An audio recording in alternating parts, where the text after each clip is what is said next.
Shalom, salam sejahtera bagi Bapak Ibu sekalian. Di hari Paskah ini saya rindu membagikan kebenaran firman Tuhan dengan mengangkat tema Jangan takut, jadilah saksi kebangkitan Kristus. Bacaan Alkitab, Kisah Para Rasul 10 ayat 34 sampai 43. Bapak Ibu Saudara yang dikasihi Tuhan, selamat Paskah. Saya rindu mengawali khotbah ini dengan satu ilustrasi tentang seseorang yang sedang menyaksikan sebuah kecelakaan di jalan raya. Ia melihat dengan jelas apa yang terjadi, siapa yang bersalah, bagaimana peristiwa itu berlangsung, dan apa dampaknya. Ketika polisi datang dan meminta kesaksiannya, orang itu justru ragu-ragu. Ia takut terlibat, takut disalahpahami, atau takut menghadapi konsekuensinya. Padahal kesaksiannya sangat penting untuk menegakkan kebenaran. Saudara, dalam kehidupan sehari-hari, seringkali orang enggan menjadi saksi meskipun ia mengetahui kebenaran. Rasa takut menjadi penghalang.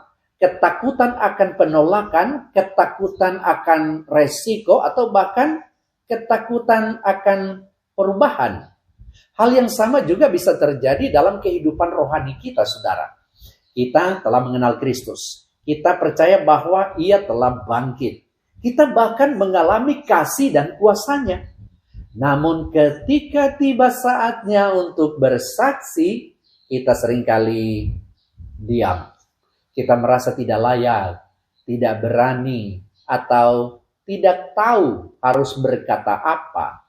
Hari ini, melalui firman Tuhan dalam Kisah Para Rasul 10 ayat 34 sampai 43, kita mendengar sebuah panggilan yang sangat jelas. Jangan takut, jadilah saksi kebangkitan Kristus. Saudara, ada beberapa hal penting yang harus kita ketahui berdasarkan tema dan bacaan Alkitab ini. Pertama, kebangkitan Kristus adalah kebenaran yang harus diberitakan kepada semua orang. Dalam bagian ini, saudara, Rasul Petrus berdiri di rumah Kornelius dan menyampaikan Injil dengan tegas. Ia berkata bahwa Allah tidak memandang muka, tetapi menerima setiap orang dari bangsa manapun yang takut akan Dia dan melakukan kebenaran. Petrus memberitakan tentang Yesus, bagaimana Ia diurapi oleh Allah, bagaimana Ia berkeliling sambil berbuat baik, bagaimana Ia disalibkan, dan yang terpenting, bagaimana Allah membangkitkan Dia pada hari yang ketiga. Saudara, kebangkitan Kristus bukanlah pesan eksklusif untuk kelompok tertentu. Ini adalah kabar baik bagi semua orang. Tidak peduli latar belakang, status sosial, atau masa lalu seseorang. Setiap orang berhak mendengar kabar baik ini. Ilustrasinya seperti seseorang yang menemukan obat untuk penyakit mematikan. Ia tidak akan menyimpannya hanya untuk dirinya sendiri. Ia akan membagikannya kepada semua orang yang membutuhkan. Demikian pula saudara dengan kebangkitan Kristus. Ini adalah kabar kehidupan. Ini adalah jawaban bagi dunia yang penuh dengan dosa, penuh dengan keputusasaan dan kematian. Yang kedua, kita adalah saksi yang dipilih oleh Tuhan. Di ayat 41 sampai 42, Petrus berkata bahwa Yesus menyatakan diri bukan kepada semua orang, tetapi kepada saksi-saksi yang telah dipilih oleh Allah. Saudara, ini adalah sebuah kehormatan sekaligus tanggung jawab. Menjadi saksi Kristus bukanlah kebetulan, saudara. Ini adalah panggilan ilahi. Mungkin kita berpikir, saya bukan pengkhotbah atau saya tidak punya pengetahuan Alkitab yang cukup. Namun Tuhan tidak mencari orang yang sempurna, saudara. Ia justru memilih orang yang bersedia. Bayangkanlah, seorang siswa yang dipilih oleh gurunya untuk mewakili kelas dalam sebuah lomba. Mungkin ia merasa tidak percaya diri. Tetapi karena ia dipilih, ia memiliki tanggung jawab untuk maju. Demikian pula saudara dengan kita. Jika kita telah mengalami Kristus, maka kita adalah saksinya. Kesaksian kita mungkin sederhana, tetapi memiliki kuasa. Kesaksian tentang bagaimana Tuhan menolong kita, mengubah hidup kita, atau memberikan pengharapan dalam masa sulit. Semua itu adalah bagian dari pemberitaan Injil. Kemudian yang ketiga, saudara, rasa takut tidak boleh menghalangi kita untuk bersaksi. Salah satu penghalang terbesar dalam bersaksi adalah rasa takut. Takut ditolak, takut dianggap aneh, atau takut kehilangan relasi. Namun perhatikanlah Petrus. Ia adalah orang yang pernah menyangkal Yesus karena takut. Tetapi setelah mengalami kebangkitan Kristus dan dipenuhi oleh Roh Kudus, dia berubah menjadi pemberita Injil yang sangat berani. Apa yang membuat perbedaan? Ini, kebangkitan Kristus. Saudara, ketika kita benar-benar memahami bahwa Yesus hidup, bahwa ia berkuasa, dan bahwa ia menyertai kita, maka rasa takut kita akan digantikan oleh keberanian. Ilustrasinya seperti seorang anak kecil yang berjalan di tempat yang gelap. Ia merasa takut ketika sendirian. Namun ketika ayahnya menggandeng tangannya, ia menjadi berani.